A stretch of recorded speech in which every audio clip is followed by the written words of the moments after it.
Sisi tunamtangaza Mungu aliyekuwa mmoja wa peke yake, wahidul qahar, mmoja mtenza nguvu, aliye wa peke yake katika uumbaji, hashirikiani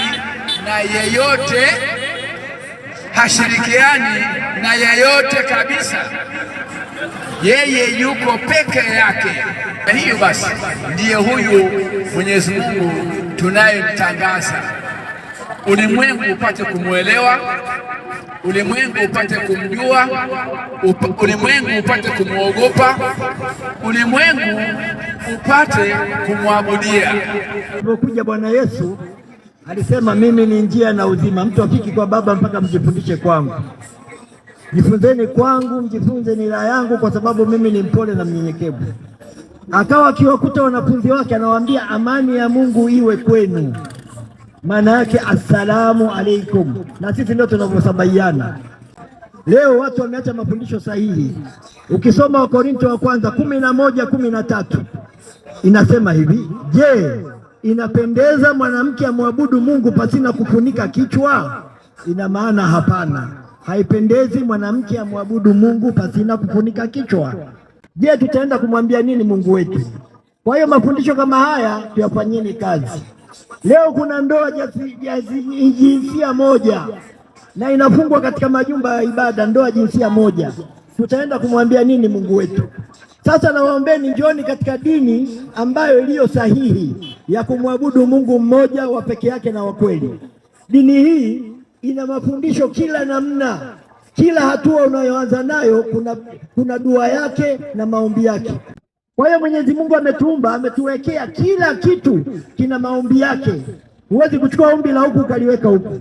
Hapa tunatoa ndondoo. Kwa hiyo tunawakaribisha, karibuni sana kwenye msikiti, tujifundishe mambo kama haya. Utapata faida kubwa sana. Hutategemea hirizi, hutategemea chale, hutategemea dua sio za waganga gani, hutafanya hivi. Maisha yako yataongoka asubuhi na jioni, utajua namna ya kujitibu. Kuna dua Mtume sallallahu alaihi wasallam alitufundisha. Ukitoka nyumbani umesoma dua hiyo, upati madhara yoyote wala humwi na mdudu yoyote. Kwa hiyo sisi tunapata madhara mengi, matatizo mengi, kwa sababu tumeacha mwongozo halisi Mungu aliyotutengenezea.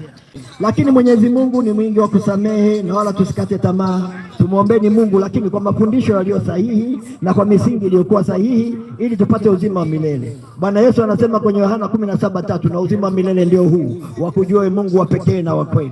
Sasa ukishamjua Mwenyezi Mungu wa pekee na wa kweli, utapata uzima wa milele. Lakini ukisoma kitabu cha Kutoka 20:1 inasema, mimi ni Mungu wako niliyokutoa katika nchi ya Misri, usiwe na Mungu mwingine ila mimi. Usifanye sanamu aina yoyote iliyoko juu mbinguni, ardhini au ndani ya maji. Usiabudu wala kuvisujudia. Mimi Mungu wako ni Mungu mwenye wivu.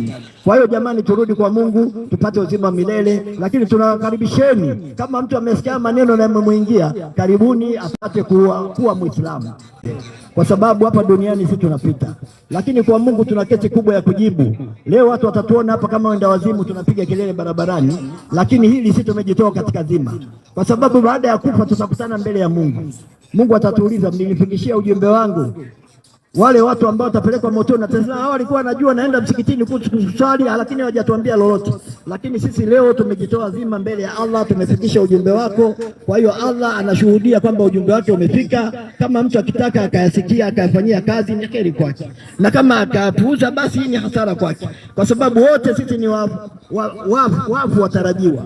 Kwa hiyo kila mmoja asikie maneno haya akafanyie kazi, akayatilie mkazo maanani katika akili yake, akayachambue kwa nini imekuwa hivyo, ili asije akapata hasara siku ya Kiyama.